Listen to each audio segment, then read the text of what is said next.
sumarse a esta invitación a ser parte de la Cruzada 2025. Vimos que había muchas estudiantes. Las cátedras libres son una de las actividades que hace la universidad de extensión, o sea, es poner el conocimiento científico a disposición de todas las personas y que no queden recluidas en el ámbito académico, ¿no? Porque muchas veces quienes tenemos el privilegio de transitar y habitar las universidades creemos que son para quienes estudiamos en las universidades, pero estas cátedras lo que hacen es precisamente socializar este saber y difundirlo. Gabriela, que es quien hoy va a estar inaugurando este encuentro, tiene un extenso currículum. Para no robar tanto tiempo de la cátedra, solamente contarles de que en su formación de base es antropóloga y que ha hecho distintas actividades a lo largo de su vida. Recién hablábamos de una de ellas que tiene que ver con el programa de médicos comunitarios del Ministerio de Salud de la Nación, y tiene muchísimo recorrido y experiencia docente en distintas universidades, además de ser docente de la Escuela de Nutrición de esta universidad, también de Maimónides, de La Matanza, de la UNPAS, entre otras. Y además de su formación de grado, tiene distintas formaciones de posgrado en antropología, en salud social y comunitaria y en antropología alimentaria, ¿sí? Y nos acompaña desde los inicios de la cátedra, y la idea de hoy era compartir este encuentro que forma parte de uno de los ejes. La cruzada la solemos dividir en ejes que son como grandes temas que vamos abordando a lo largo de los encuentros. Y precisamente que abre la cursada es el eje sociocultural, antropológico, que también tiene una mirada atravesada por géneros, ¿no? Bueno, entonces ya Andrea me dijo, yo soy tan prolija que apenas puse el título en la primera diapositiva, y como verán, la gente del norte argentino saben que tradicionalmente consume coca. ¿Por qué no verlo? ¿Sí? Esta señora está tomando Coca-Cola y estas mujeres están haciendo un pollo a la Coca-Cola, porque es una receta muy típica del norte argentino. Después vamos a retomar cómo llegamos a esta situación, ¿no?, de globalización.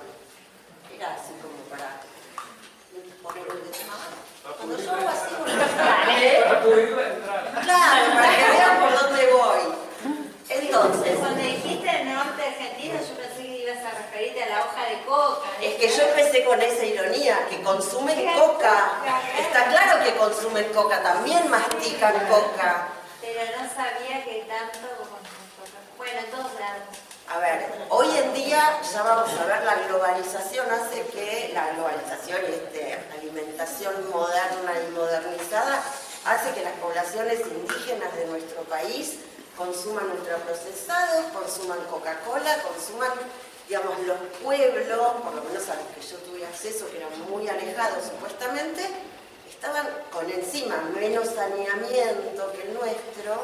Bueno, la ciudad de Buenos Aires está bárbara de limpia, pero suponiendo que estuviera limpia, los pisos, las calles de barro, están llenas de papeles de golosinas y de latas de cosas de duraznos y tomates y guisos que les dan en lata, sea por asistencia social o sea por que es lo que hay, que no le dan ni a los perros para comer. La gente te dice, esto es horrible, nosotros no lo comemos. Y por ahí lo único que les llega con algo de carne, con albóndigas, no lo van a comer porque les parece horroroso. Eso está directamente tirado entero, sin abrir. Pero bueno, es parte del estudio que uno puede hacer en el lugar. Bueno, los antropólogos, sociólogos, cientistas sociales y los nutricionistas que comparten esta cátedra sabemos que la alimentación es compleja y por lo tanto es multidimensional. Es más, tenemos el vicio de diferenciar entre nutrición y alimentación. Pensamos que la nutrición alude más a los aspectos biológicos o fisiológicos y la alimentación a la cuestión social, ¿sí? Cuando digo social o cultural, estoy diciendo social cultural, antropológica, ya escuchen todo lo mismo todo el tiempo porque los antropólogos como cultura metemos todo, ¿no? Para los antropólogos el mundo se divide entre naturaleza y cultura. Y no existe naturaleza que no esté atravesada por la cultura.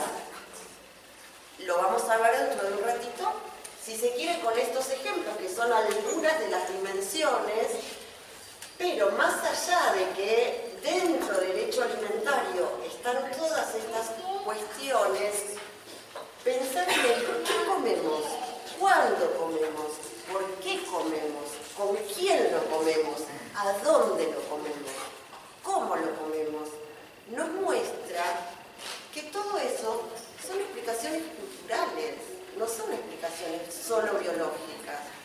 Si no comemos, en algún momento nos morimos, pero todo lo demás nos lo dice la cultura. Entonces, esa es un poco la idea de la que partimos. El omnivorismo tiene que ver, y acá sí me perdonan los veganos, con lo que el hombre tuvo que hacer para poder sobrevivir, para poder subsistir, digamos. Cuando se hablaba de la supervivencia del más apto, aunque Darwin lo pensó para la biología, el que podía sobrevivir era el que se adaptaba a ese ambiente en el que vivía. Con lo cual, entre otras cosas, consumía todo lo que a disposición le resultaba comestible. Por supuesto, morirían en algún momento porque la neofilia y la neofobia, que son dos términos que en realidad se utilizan para todo, no es solo para el aspecto de la alimentación. La neofobia, ¿qué le sugiere? Neo y fobia. Claro, miedo a lo nuevo. Y la neofilia...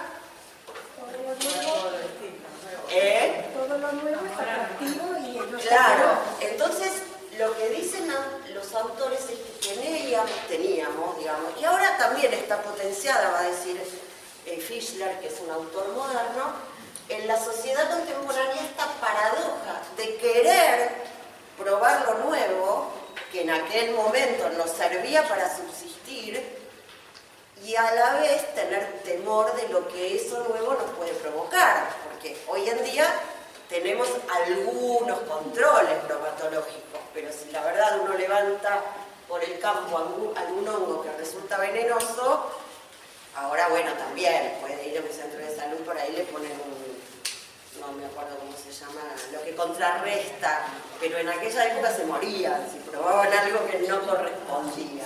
Entonces estas dos estarían todo el tiempo en tensión. Fischler. Y por supuesto, entonces, el deseo de probar todo lo nuevo que aparece, y ahora ya lo vemos en términos comerciales, e incluso en términos de, perdón esto, pero lo que nos venden como que es supernatural, ¿no? ¿Cuántos vegetales ahora podemos consumir que no conocíamos que vienen de la otra parte del mundo? No digo que nos hagan daño, pero digo que podemos querer comprarlo y no poder, por ejemplo, porque es carísimo, o que no esté adaptado a nuestro sabor y sin embargo se nos venda como maravilloso. Así que si ustedes empiezan a pensar en la sociedad actual, tanto en productos procesados como de otro tipo, tenemos esa permanente disyuntiva, dualidad. Esto es muy feo. Para eso lo puse. Es muy impresionante e impresionables nosotros, pero porque la idea es que para cada cultura lo comestible puede no ser lo mismo. Esto es un puesto real de una feria de China. perros. Perros. A ver, ellos deben ver con horror, digo, los indios, ¿no? Los que viven en India, que claro, si ven todas las reses colgaditas. ¿Quién dice qué es comestible y qué no en una cultura? Dentro de un rato nos vamos a meter también en cuál es el concepto de comida en la actualidad, según estudios en los que participé. Entonces, esto es bien impactante, pero es así. Se están comiendo al perro Bobby y y no les produce nada, porque es la proteína que tienen a mano, digamos. Si algo hay, es que en todas las sociedades, en todas las culturas, hay la necesidad de proteína. Y cada cultura ha buscado y consume la que más a mano tiene. Sociedades que tienen mayor cantidad de pescado a mano, sociedades que tuvimos más carne de vaca, y ahora vamos a ver por qué. Y Bourdieu, a quien tal vez escucharon mencionar alguna vez, que es un sociólogo contemporáneo, dice, y a mí me gusta mucho, y ya lo voy a reformular también, que no es verdad que comemos lo que nos gusta, sino que nos gusta lo que comemos. Y nos gusta lo que podemos comer. Yo acá puse dos ejemplos, parecería bastante extrapolados. Uno es una polenta, hecha en cacerola grande para que rinda para mucha gente, y esto es una trucha envasada al vacío, como no se compra, ¿no? En la verdulería de la esquina. Bueno, en la verdulería no, tampoco en la pescadería de la esquina, que por cierto hay muy pocas. Entonces, la idea de esto, y esto surge también, no solo que Bourdieu lo dijo y me merece algún respeto, sino que lo pude comprobar. Dato o anécdota. En una villa en la ciudad de Reconquista, Santa Fe, preguntábamos a los pobladores, que era gente muy pobre, que tenían apenas algún que otro fuego para prender, por supuesto no de gas natural, ni siquiera de garrafa, era usar un rayo, una rueda de bicicleta como parrilla, ponerle abajo el fuego y ahí se sostenía la comida. Digo, cualquier cosa que sirviera de parrilla la utilizaban. Y le preguntábamos a los pobladores, si vos pudieras elegir qué comer sin ningún tipo de prohibición económica, de acceso, la mayoría nos decía guiso, nos decía eventualmente un pollo, y una nos dijo una milanesa. Claro, ¿qué abanico de opciones tiene gente que nunca vio otra cosa que lo que podía hacer en una hornalla o en un fueguito de leña y que no tenía recursos económicos para bancar? Entonces la verdad que se quedaban un rato pensando y todas las respuestas fueron esas. Hasta que un pibe joven, que era muy el líder de la comunidad, me dice sushi. Digo, ¿y vos cómo conoces el sushi? Porque yo tengo el cable, me cuelgo del cable y veía los programas de cocina en donde mostraban cómo hacer sushi. No lo había probado nunca en su vida, pero bueno, yo le pregunté justamente qué comería si no tuviera restricciones. Y él me dijo sushi. Pero es maravilloso, porque esto es, nos acostumbramos a que nos guste eso, porque eso es a lo que tenemos acceso y lo que comemos todos los días. Farmer y Marcelot son dos autores también franceses que han encontrado más de 20 funciones de la alimentación, como para mostrar todo esto que la alimentación nos brinda, además del hecho de ayudarnos a reproducir nuestras células. Yo siento que más de una se subsume en otra. No sé, no me gusta leer PowerPoints, así que si ustedes quieren, en algún momento denle ustedes una leída y si alguna les llama la atención, si alguna les parece digna de enfatizarse o de comentar o preguntar qué quiere decir, los invito a que lo hagan. Esto tiene que ver con pensar en este proceso de hominización, como su nombre indica, es el proceso en el que nos convertimos en hombres homo sapiens, si no empecemos ahora con esa no es una cuestión feminista, no es que no la defendamos la causa, pero bueno. La hominización, por supuesto, estuvo acompañada de la alimentación y de los cambios en la alimentación, porque no hubiéramos sobrevivido, sino. Lo que se dice que fueron ventajas adaptativas tiene que ver, que a veces se confunde, con cuestiones externas, ¿sí? Las ventajas adaptativas fueron genéticamente modificaciones que se dieron y que subsistieron y por eso hicieron que nos podamos convertir en bípedos, que somos los que podemos caminar en 2 pies o 2 patas al principio, porque nos fuimos enderezando, enseguida va a aparecer un cuadrito. Entonces la bipedestación, ¿qué es lo que permitió? La liberación de las manos, para andar por celular en el auto y no distraerse. Entonces, la liberación de las manos, esto ya lo vieron en socioantropología, los que cursaron, la liberación de las manos permitió además que, yo digo ensayo y error, pero lo ideal sería pensar en la dialéctica. ¿Se entiende lo que digo cuando hablo de dialéctica? No me voy a meter a hablar de Hegel, pero digamos, tener manos libres y poder empezar a perfeccionar las herramientas que al principio fueron muy rudimentarias y empezaron por ser piedras afiladas, al principio sin afilar, ¿no? Se mataban los animales tirándole un cascote, después empezaron a afilar las piedras, se convirtieron en raederas que fueron como cuchillos que permitían además sacarle la piel a los animales, cosa que servía también para cubrirse. Y así sucesivamente. Esa praxis, ¿no? La mezcla de práctica y teoría, diría el marxismo, generó además la posibilidad de la encefalización. ¿Qué es la encefalización? El desarrollo del cerebro.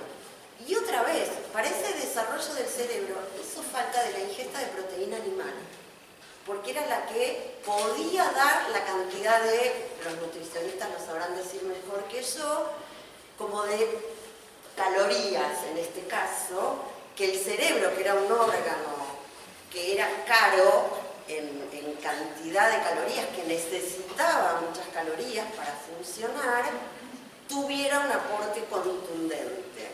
Entonces, se acortó el intestino para que esa carne fuera más digerible y pudo, de alguna manera, migrar esa cantidad de calorías que se utilizaban en el proceso digestivo al cerebral.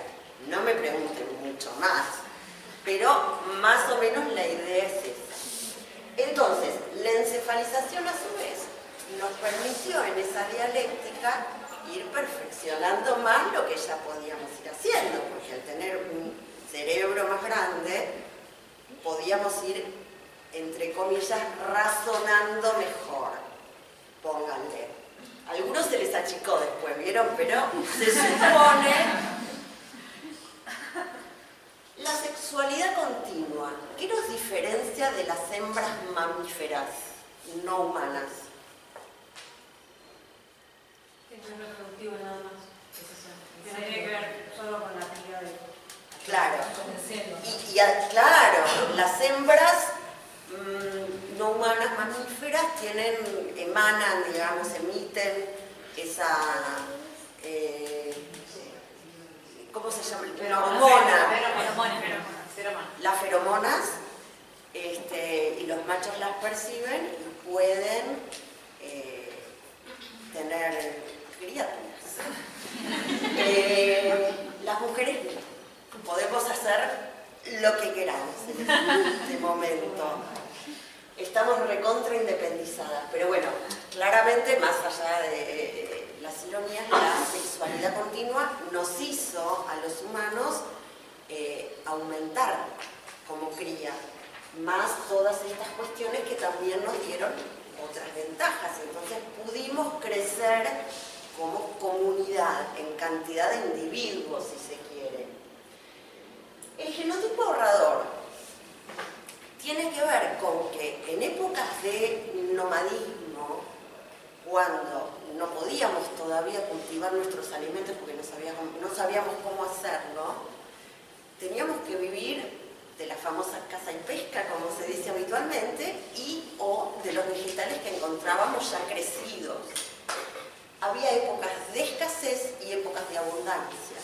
Y si bien nosotros como nómades podíamos migrar de un lado al otro, había momentos en los que la escasez era profunda.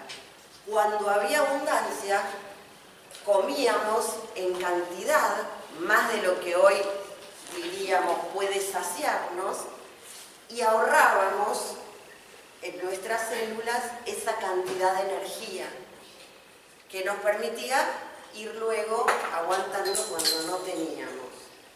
¿Sí? Entonces se supone que ese genotipo ahorrador, hay distintas escuelas, distintas bibliotecas, pero en algún punto sigue existiendo. Y estas son las que planteamos que no son ventajas adaptativas porque no se han ido incorporando a nuestra genética, son claramente costumbres. El ser omnívoro puede ser necesario para la época, pero no es constitutivo de nuestra genética, ¿sí? En su momento lo fue, ojo. En su momento hizo falta ese insumo de proteínas animales. Hoy en día, ¿tenemos veganos en la sala? Vegetariano. No, veganos. Arrepentido. No. Vegano arrepentido, no, porque... Bueno, los veganos pueden mostrar hoy en día que sobreviven sin consumir carne animal. Después veremos de qué manera. Pero yo las veo vivas, por lo menos.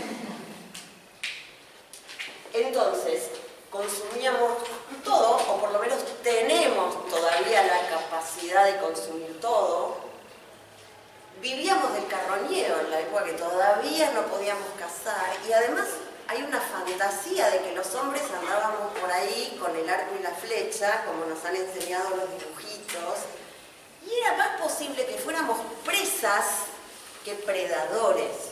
Venía un tigre, sable de león y nos morfaba vivos.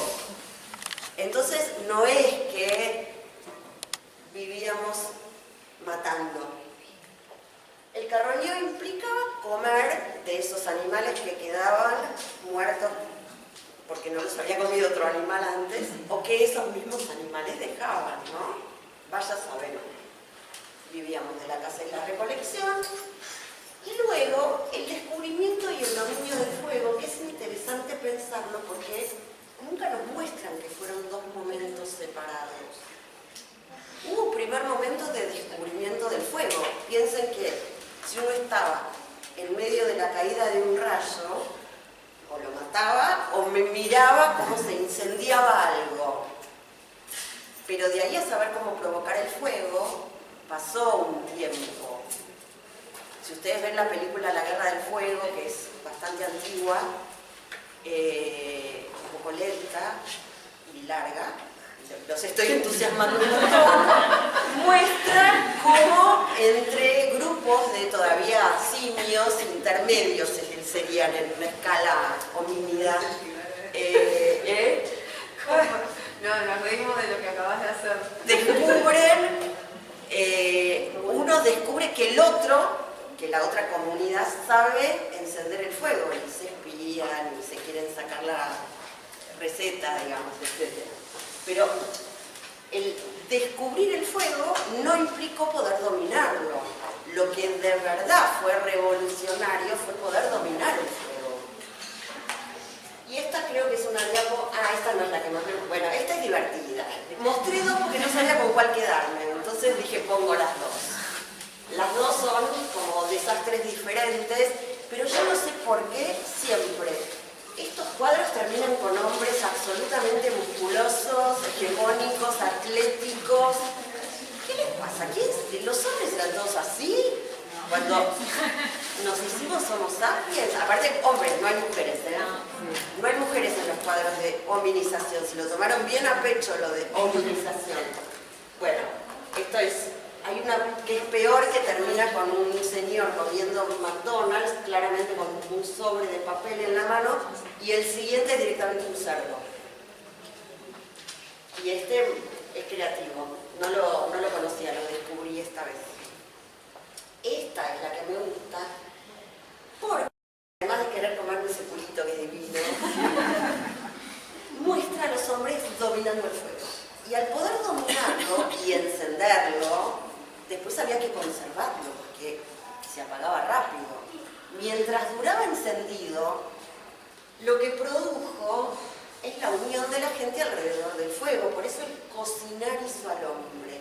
Porque ese fuego nos iluminaba, nos daba calor, ahuyentaba las fieras, nos permitía ver también los peligros a mayor distancia, al haber más luz. Y nos obligó, entre comillas y en el buen sentido, a reunirnos, y ya con un encéfalo más desarrollado, se supone que el lenguaje se fue articulando de manera cada vez más, no sé cómo decirlo, pero no sabemos tampoco cómo era, pero claramente se fue produciendo un lenguaje que solo puede existir habiendo un encéfalo desarrollado. Por eso después podemos discutir el tema de los animales, su comunicación, etcétera, etcétera. Esto, entonces, es lo que además nos diferencia de los otros mamíferos, digo, por dar como una escala de animal más parecido a nosotros, o como nosotros, porque somos mamíferos. Somos los únicos que cocinamos los alimentos, los únicos animales que cocinamos nuestros alimentos. Por eso el alimento es algo cultural. Se los dejo pensando. Para hablar de periodos bastante, si se quiere, específicos, el siguiente hito dentro de la alimentación fue el neolítico, hace aproximadamente 12.000 años, o sea, bastante reciente para el periodo anterior, que había comenzado, no sé, el primer bípedo que se descubre es hace 3,5 millones de años aproximadamente, en África.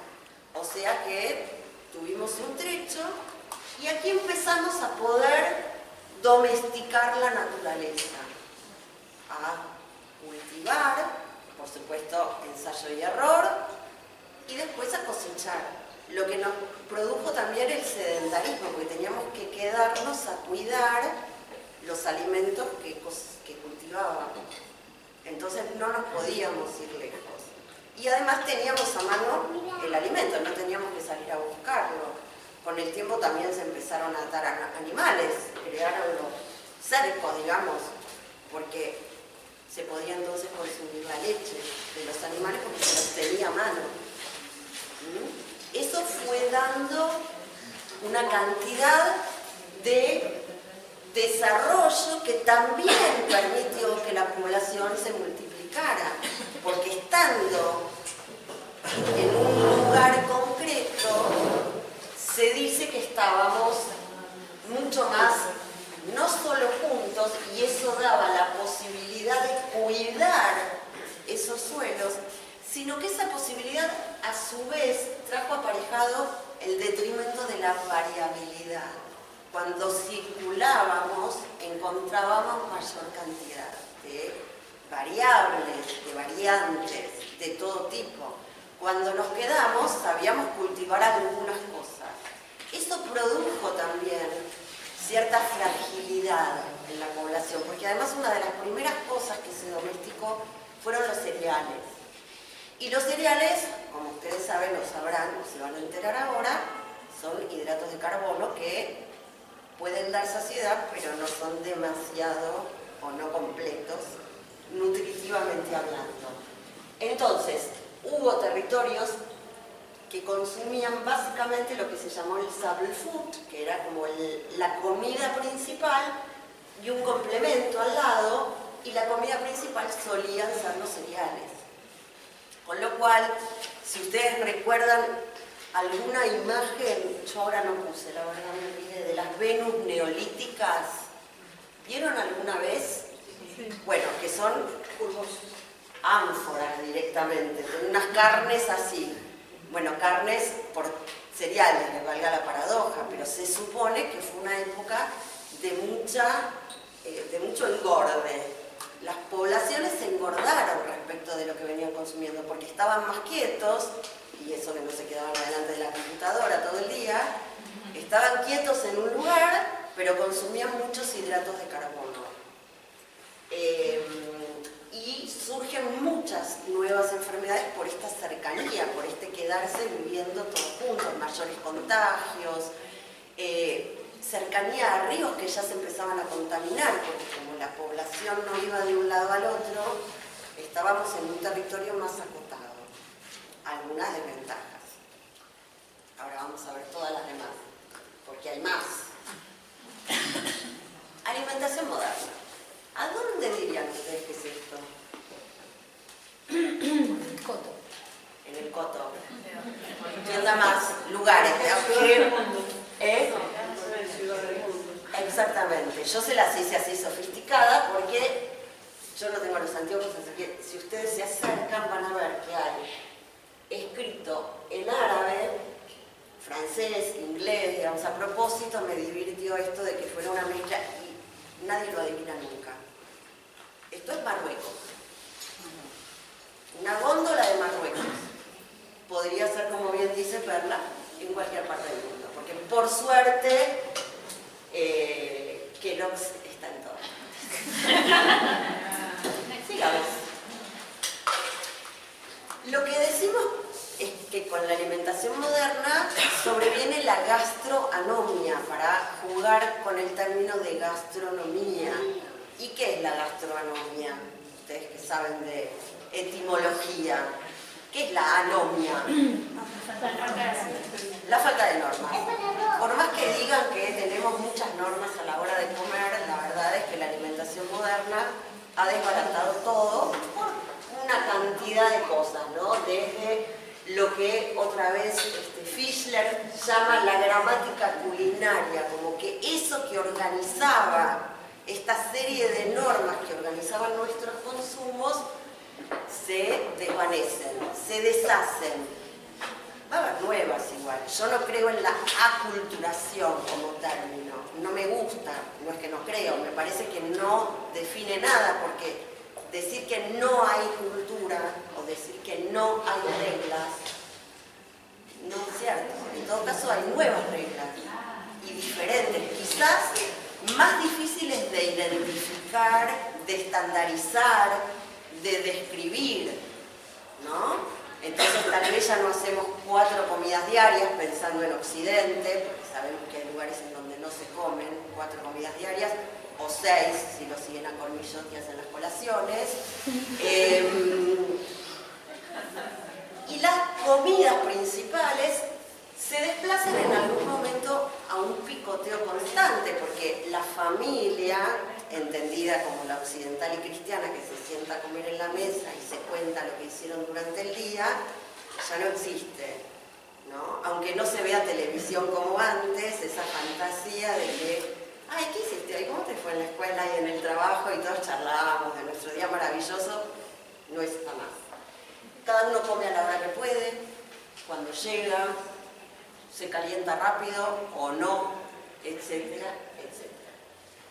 La jornada laboral en realidad rige nuestros horarios cuando antes era al revés, ¿sí? Tal vez el que viene de alguna provincia sigue teniendo, ¿sí?, este imaginario de que se almuerza y se duerme la siesta. ¿A dónde? La sierra, Claro. Y los horarios de los comercios están ajustados a los horarios de compartir la comida y la Claro, pero acá claramente no. Y no solo, digamos, ya no es una cuestión de deseo, lo que estoy mostrando es que todo se ha dinamizado de una manera, en una ciudad grande, llena de gente, llena de tránsito y con distancias largas. Aunque se quisiera, ¿quién va a dejar una tarea al mediodía para volver a su casa, poder almorzar en el mejor de los casos, de que toda la familia lo hiciera, y volver al trabajo? Es una pérdida de tiempo, de dinero, digamos, es un montón de cosas imposibles de llevar a cabo. Entonces, cada una de las dimensiones abre a otras miles de dimensiones. Entonces, tratamos de hacer la jornada lo más extensa posible sin parar incluso en el medio, ¿no? Comiendo mientras no dejamos de trabajar, porque así arreglamos 7 horas, no 8. Bueno, ni que hablar que las mujeres hemos salido al mercado laboral, con lo cual ya no nos quedamos cocinando en casa para la familia, en mi caso. que antes cocinaba un montón, no saben lo agradecido que estaba mi ex marido. Y dice este autor que las nuevas voces autorizadas entonces son las que nos van a decir cómo tenemos que alimentarnos. Las voces que antes eran abuela, mamá, pediatra, médico, etc., son reemplazadas por una sin número de voces, porque la verdad es que llega, y esto está escrito antes de la existencia de las redes sociales. Así que olvídense de saber incluso de dónde nos vienen esos múltiples discursos de los que somos absolutamente cautivos, ¿no? ¿No les pasa? Yo escuché en algún lado que tal cosa sirve, no sirve, es buena, no es buena. No sabemos ni qué autoridad tiene, ni de dónde la sacamos. Con lo cual se pone complicado ponerla en práctica. La legitimación de la infantilización de la alimentación me gusta porque tiene muchas palabras que terminan en ción. ¿Pero qué les parece que quiere decir? Hay como un mercado para el niño consumista, tipo un McDonald's. Sí, pero vos fíjate que cuando hablamos de infantilización, está bien lo que pensás, pero no es solo dirigido al público infantil. A los adultos.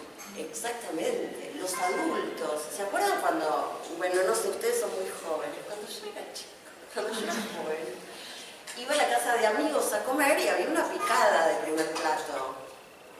Unos salamines, unos quesitos, además se podía pagar, vieron que ahora una picada sale más que los langostinos, pero si uno hacía una picada, ahora uno trae un paquete de chisitos, otro trae papas fritas, en los cumpleaños de los adultos hay esas cosas para comer. Entonces hay una legitimación de ese alimento. ¿Cuándo se tomaba gaseosa, por no decir Coca-Cola? En un cumpleaños, ahora hay botellitas por todos lados. Eso estaba acotado a un momento. Entonces, esto está ya legitimado para todos, grandes y chicos, porque a los grandes, entre comillas, nos resuelve un montón de cosas. Porque si yo invito amigos, ya no tengo ni que cortar el salame ni el quesito. Abro un paquete de alguna porquería de esas y comemos todos. Mientras llega la otra porquería, que debe ser empanada, ¿sí? Una cosa que pidamos. Bien. Esta vaquita tan amorosa vino con los españoles. No sé si esta precisamente, pero la vaca no llega a América, no nace en América, digo, no es oriunda de América. Casualmente la traen de Europa. Lo que pasa es que en nuestras tierras rendía muchísimo más que en el territorio europeo, porque nuestra pampa, no hablo de la provincia de La Pampa, sino nuestras pampas como forma de territorio, eran muy ricas y la proteína que había en estos suelos era superior a la que, por ejemplo, podía consumir cualquier europeo que viviera en Europa. Los colonizadores que vivían en Europa no comían en Europa como comían cuando venían a América. A ese nivel. En plantaciones de esclavos de coca, para seguir con la coca, había ordenanzas de virreyes que decían que a los esclavos había que darles como mínimo 160 gramos de algún tipo de carne por día. Fíjense cómo debía abundar, o por lo menos no escasear, se dice así, no escasear. Es un verbo que hace mucho que no uso en infinitivo, me suena raro. Para querer darle a los esclavos proteína y que rindan más, porque no lo hacían de buenos que eran para que no tengan anemia, lo hacían para que les rindiera en el laburo. Entonces tenía que ser 160 gramos por día de cualquier animal que no hubiera sido muerto o matado más de 48 horas antes. No había heladeras, así que ni siquiera tenía que estar podrida la carne, tenía que estar bien conservada, o sea que había para todos. Es para que se den una idea, digamos. Seguimos.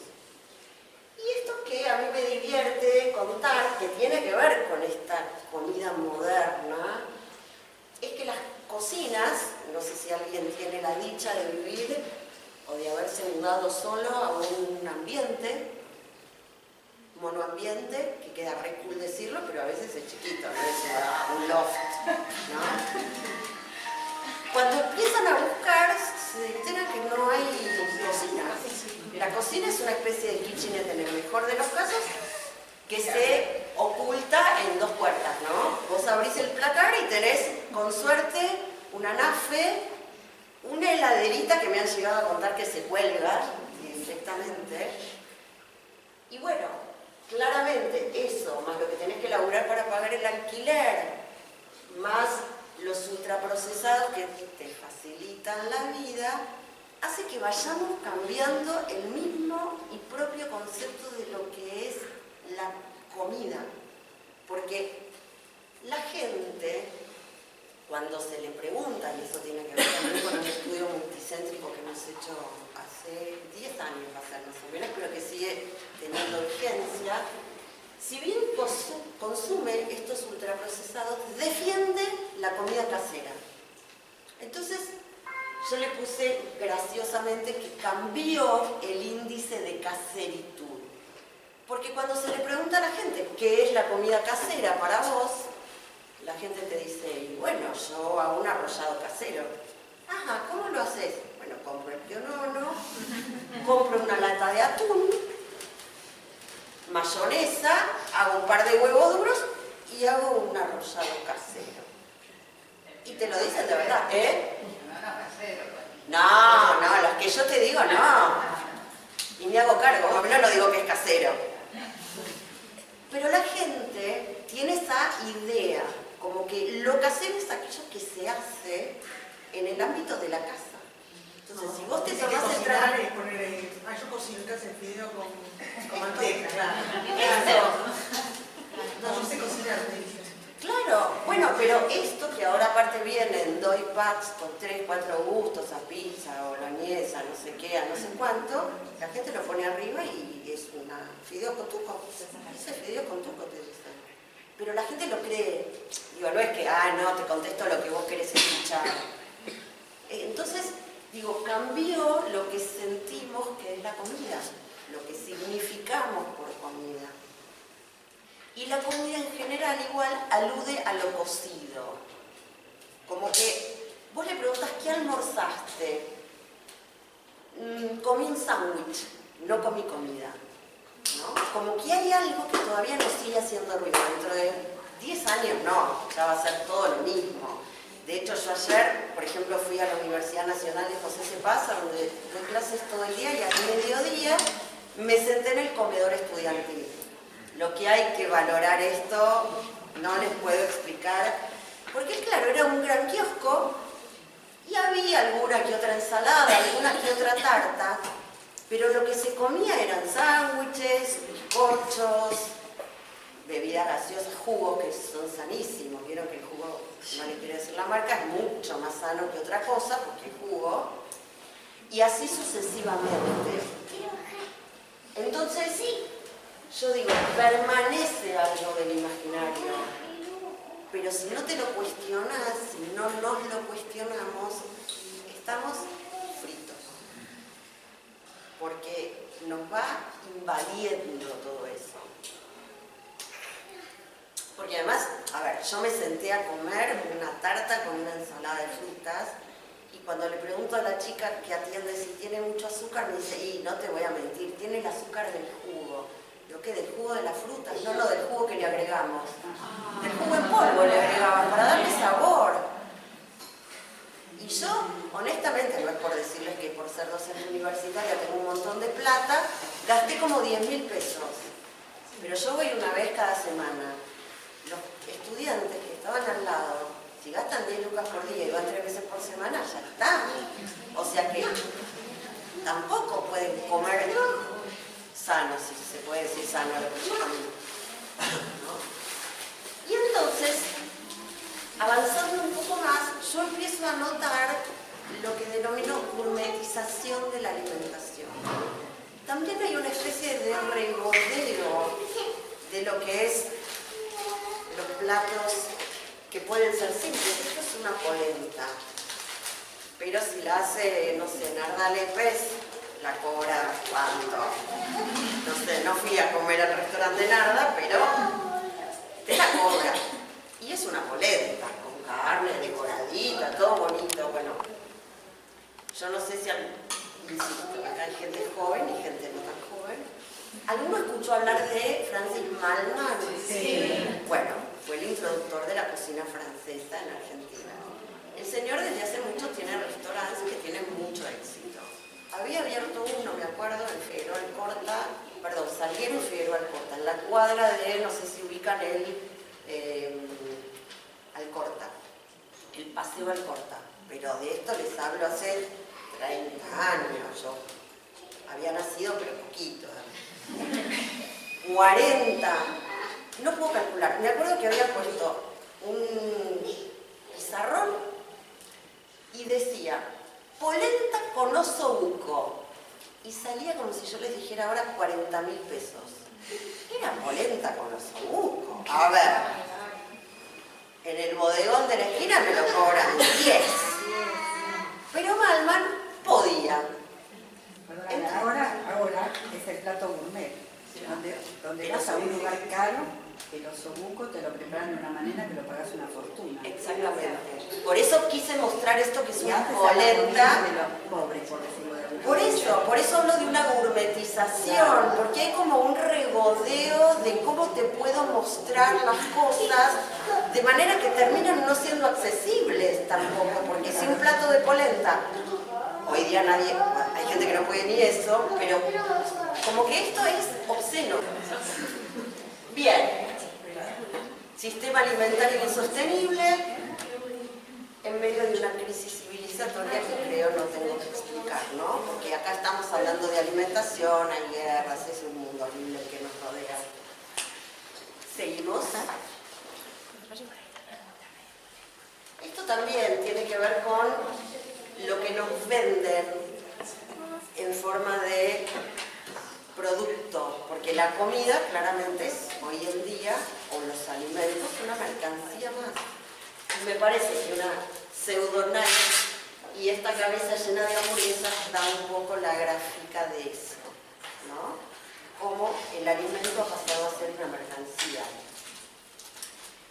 Y entonces, en el marco de esta hiperglobalización, las fuerzas del comercio son las que se imponen lejos de lo que es la comida local, que antes, o los alimentos locales, para volver a esa distinción entre la comida como alimento elaborado y los alimentos en sí mismos, que además han dejado de ser los naturales, porque hasta los alimentos que antes se vendían en las llamadas dietéticas, ahora ya no se venden a granel, todo está en pasado. Las dietéticas se llaman tiendas de alimentos, vieron que ya son tiendas naturales, todas son green algo. No existe la dietética. Yo vivo en un barrio lleno de tiendas rechetas, cada vez que le digo a mi hijo, che, voy a la dietética, mamá no es una dietética, me dice. Y a mí me parece más fácil porque decir, me voy a la tienda de alimentos a comprarte las nueces que tanto te gustan, qué sé yo. Suena ridículo, pero es así. Entonces, este alimento además, claro, nosotros comemos sushi. ¿Qué teníamos que ver nosotros con el sushi? Con un salmón contaminadísimo, productos, saben ustedes bien, de los criaderos, que no son ni rosas, porque lamento decirles que el color rosa se lo daba cuando consumían crustáceos y estaban sueltos en el océano. Ahora que no consumen crustáceos porque están en jaulas y se deforman todos porque son muchos en una misma jaula, les dan colorantes rosas para que parezcan salmón rosado. De hecho, muchas casas de sushi han empezado a utilizar trucha para no seguir consumiendo. Además, un salmón que no tiene gusto. No sé si les ha tocado probar salmón rosado últimamente, yo como todos los días. No tiene gusto, de verdad no tiene sabor y se deshace. No tiene consistencia, también no estaba pasado. No tiene sabor. Entonces, acá vuelvo con no compartir la idea de aculturación. lo que se hace es que se redefinen esas culturas y esas tradiciones y se van creando nuevas identidades, lo que en antropología llamamos sincretismo. Se van fusionando, se van intercambiando elementos y alimentos, ¿sí? Digamos, ¿por qué alguno conoce bien la gastronomía, bien o más o menos, la gastronomía peruana?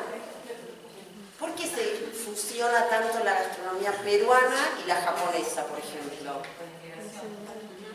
Por un lado por la migración, pero por otro lado porque fueron compartiendo también alimentos que después, fíjense que los peruanos eran los únicos que consumían pescado crudo antes que llegara el sushi acá.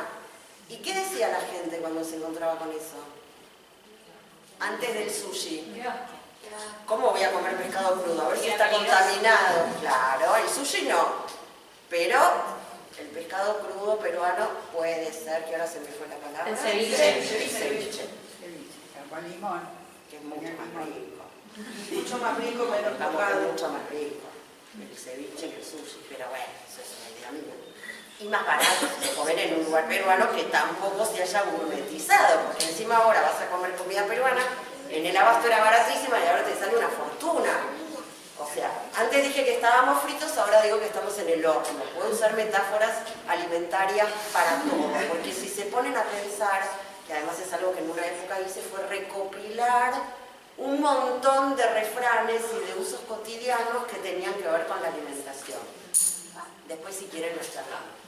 Sigamos. Bueno, esta comida claramente poco variada enferma a poblaciones que ya están bastante vulneradas, con lo cual empeoramos la situación de estas culturas.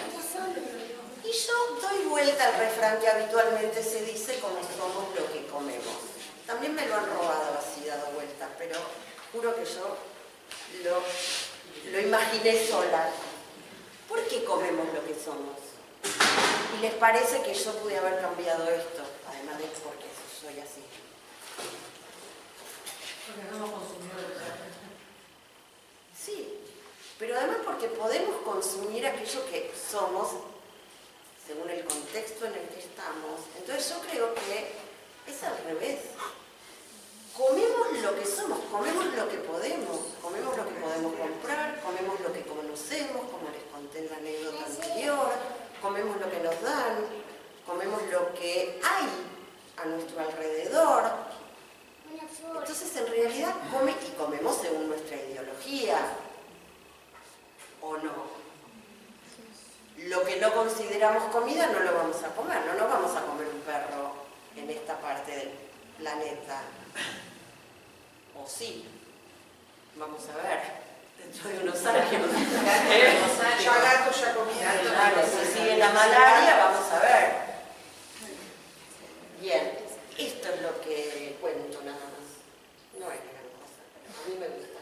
Bueno, acá hay algunas imágenes de lo que puede ser la difusión de la comida en otros lugares. Esta foto es de Gloria Sammartino, la otra antropóloga que suele dar clase conmigo y que esta vez no pudo.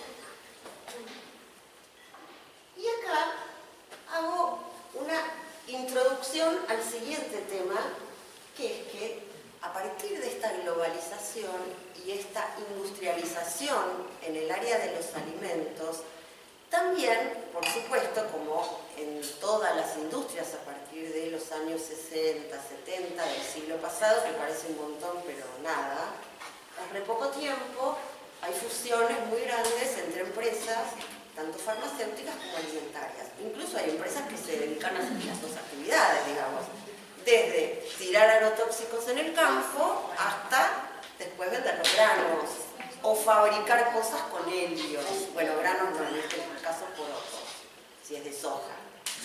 Entonces, las semillas genéticamente modificadas, la tecnología aplicada a la genética, justamente para que esos alimentos, que en realidad, como dijimos, van a ser mercancías, se mantengan más tiempo en las góndolas, poniéndoles todo tipo de colorantes, conservantes, los antes que se les ocurran y los después. Y los productos que sirven entonces a estas industrias. Estos holdings que decía que se dedican a fármacos y alimentos y que influyen en las políticas agrarias, comerciales y de abastecimiento. Sin ir más lejos, la última gran noticia es que el Mr. President, el de acá, el presidente de acá le dijo a los agronegociantes que se apuren a liquidar las reservas porque les volvía a subir después las retenciones. Guau, guau, guau. O sea, ¿cuándo lo van a perjudicar? No está muy claro, pero para que vean que manejan lo que quieren. Y así como hablé de una gourmetización de la alimentación, hablo de la medicalización de la sociedad. Y esto no lo digo yo, por supuesto, lo dice gente con mucha más experiencia en el tema, pero para que vean cómo hay una fusión, porque acá en definitiva estamos hablando de salud. La alimentación y la farmacéutica nos tiene que servir para mantener una salud aceptable. Y la medicalización no tiene que ver... A ver, voy a preguntar, ¿no? ¿Qué hablo tanto? Si yo les digo medicalización, ¿a qué les suena? Medicamentos. A medicamentos. ¿Y qué sería? Algún suplemento, vitamina. Sí. Eso es una parte. La verdad que últimamente tomamos, sí. No, por ejemplo, tiene que ver con las fórmulas infantiles, a veces agregan más cosas. Exactamente. A todo. O sea, en realidad todo lo que podamos decir es parte de la medicalización. Porque la definición de medicalización en realidad es que se patologiza nuestra vida cotidiana.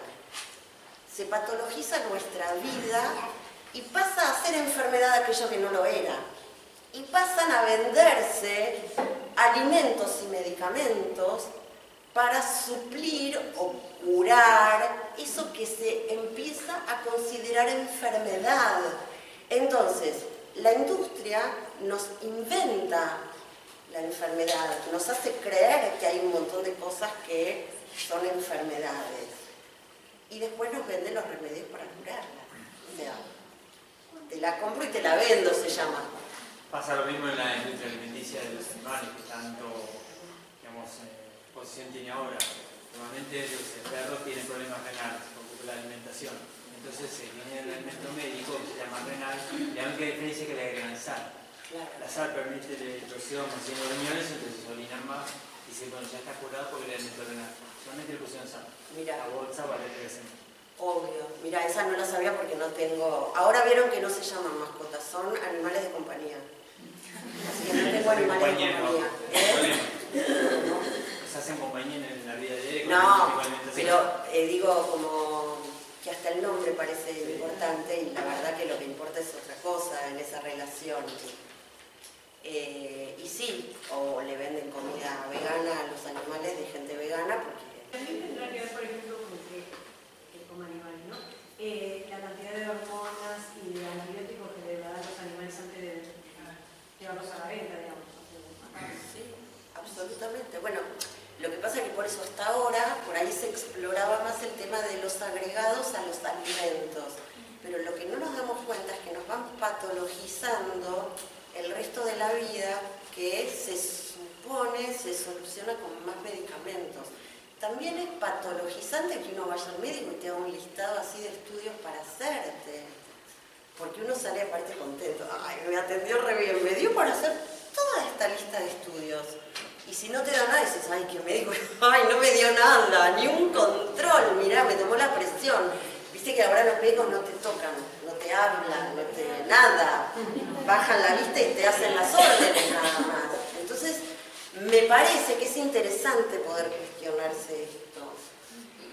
Y hay una terminología que se usa hace rato para hablar de esta cruza entre alimentos y medicamentos, que son los alicamentos, los nutracéuticos, medicalimentos o farmalimentos. Son todos juegos de palabras con lo mismo. Y entonces yo hice una recreación y digo alicacosmentos, nutracoscéuticos, medicacosalimentos o farmacosalimentos. así todo lo mejor el presidente, no se rían. ¿Por qué, digamos? ¿Qué les parece que utilice, además de un jeringoso? Mira, me parece que antes estaban las boticas, estaba el farmacéutico. Ahora entras a Pharmacity y tenés bolsitas de comida, leche para bebés, alimentos por ahí que los podés comprar en un almacén. Entonces es como una especie de shopping, ¿no? Donde en lugar de los remedios, o la venta de remedios, la expendia de remedios, está al final, pero antes para llegar ahí tenés cosméticos, tenés comida, tenés qué sé yo, un montón de chucherías. Y lo último, pues te digo, antes estaba la botica, estaba el farmacéutico. Hay un restaurante que se llama en Palermo, La farmacia, que todavía guardan los frascos con los preparados, los estantes de madera, ¿no? Y había un experto en esto. Ahora no. Sí, se conserva también una farmacia, pero que funciona como farmacia, en San Telmo, la Estrella de San Telmo, creo que está en la esquina de Bolívar y de Alsina, una cosa así, que es botica de las de antes con toda la madera y los frascos. La verdad que no entré nunca, debe tener otras cosas porque si no ya hubiera cerrado. ¿Qué va a vender? Pero es esto, es lo que dice ella. Además las golosinas y los snacks están al lado de la caja, como en los Perdóname, supermercados. a nivel de los chicos. Está estudiado que en el supermercado toda la porquería, perdón, para los No, chicos, es que uno va agarrando cuando espera en la Una caja de la- porque está aburrido y va pero el pibe manoteando. te trae esto y dice, no, bueno, está bien, bueno. Es 2 por 1, pero te vas a negar. Bueno, la Y- vitamina B12, por ejemplo, sale más cara si vos la comprás con masticables.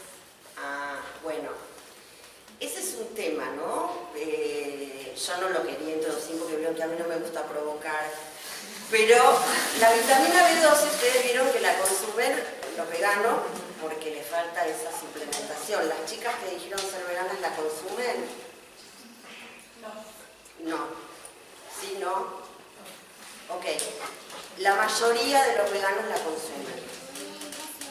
Es una trampita también, porque, digamos, nos estamos oponiendo a algo, ojo, no me meto con la cuestión ideológica de que les pueda hacer ruido el que consumamos animales, pero la B12, como todos los suplementos que hay, son carísimos. Y terminamos haciéndole un gran juego a la industria. Yo no sé, perdón, hasta dónde el veganismo en este momento no está promocionado por los grandes laboratorios. No se está generalizando porque además, esto es una opinión, pero sale también de estudios que hemos hecho, por un lado se proclama el cuidado del ambiente, pero por otro lado uno hoy en día compra todos esos alimentos envasados que son hechos por multinacionales, y multinacionales son Amazon, no es Arcor, que también es una flor de multinacional. Entonces hay ahí como un doble juego complicado, un doble discurso que me parece hay que pensar. Digo, queda mucho por pensar. Pero la B12 también se la dan a los animales porque ahora los suelos son malos, entonces Bueno, de todo consumen también B12. está bien. Los que comen animales también lo consumen indirectamente. Está bien, y la cantidad de antibióticos que consumimos, Y todo lo demás, olvidemos, no, dentro de poco de verdad que vamos a tomar un antibiótico para la faringitis y no te va a hacer nada. Pero, digamos, me parece interesante pensar. Y este juego de palabras tiene que ver con algo que empezó a destapar ella, que son los cosméticos. Digamos, los alimentos, los fármacos y los cosméticos hacen en este momento un triángulo perfecto para la industria, de la que somos consumidores completamente cautivos. Los invito a ver una tanda publicitaria de un día a las 5 de la tarde en un canal mainstream y los van a bombardear a cosas como esta, que además por suerte tienen palta y soja, son cosas buenísimas, sobre todo la soja. ¿Por qué yo para la artritis necesito un medicamento que tenga palta y soja? Por eso la gourmetización se traslada también a los medicamentos. Este es... Y a la cosmética, porque también se ve el shampoo con avena y miel, no sé. Bueno, claro, por eso digo los cosméticos. Yo meto los shampoos en los cosméticos y la crema con ácido hialurónico. También es muy importante que lo recomiendan profesionales, y eso es un circuito donde las empresas están metidas en las universidades y es el point para empezar a conversar todo esto. Muchísimo. Están en los despachos las empresas auspiciantes. Digo, estos alimentos que insisto, las nutricionistas, los nutricionistas o les nutricionistas sabrán mejor que yo, promocionados como alimentos funcionales, ¿no? ¿Funcionales a quién? Como el suplemento de magnesio que ahora de Renato, todo el mundo necesita. Bueno, mira, no te metas con eso porque te recompone 300 funciones del organismo. Que alguien me diga 10 funciones, 10 de las 300. Bueno, lástima que no esté Maru, que iba a hablar de género después, porque cuando ven ese comercial, yo me castigo lindo, me encanta ver comerciales. La mujer que promociona ese comercial justamente logró combatir el estreñimiento tomando el suplemento. Y el señor logró combatir los problemas cardiovasculares y el estrés, porque las mujeres no nos estresamos, los hombres se estresan. Las mujeres tenemos constipación. ¿Vieron? Entonces, que se sepa bien que el te ayuda en todo. Y me encanta porque el señor dice, la última vez que fui al cardiólogo no me encontró nada en el corazón, o sea, tenía todos los valores bárbaros. A mí también, y no lo tomo. No es para fanfarronear, pero a ver, bien. Esto era la crema, que además siempre está con chicas muy comunes, ¿no? Igual a todas nosotras. Y esto me pareció lindo porque, vieron, los nutricionistas recomiendan consumir alimentos de muchos colores para que sean buenos. Entonces se me ocurrió poner una foto con muchos colores. Creo que la última ya es un agradecimiento. Ahí está. Muy bien.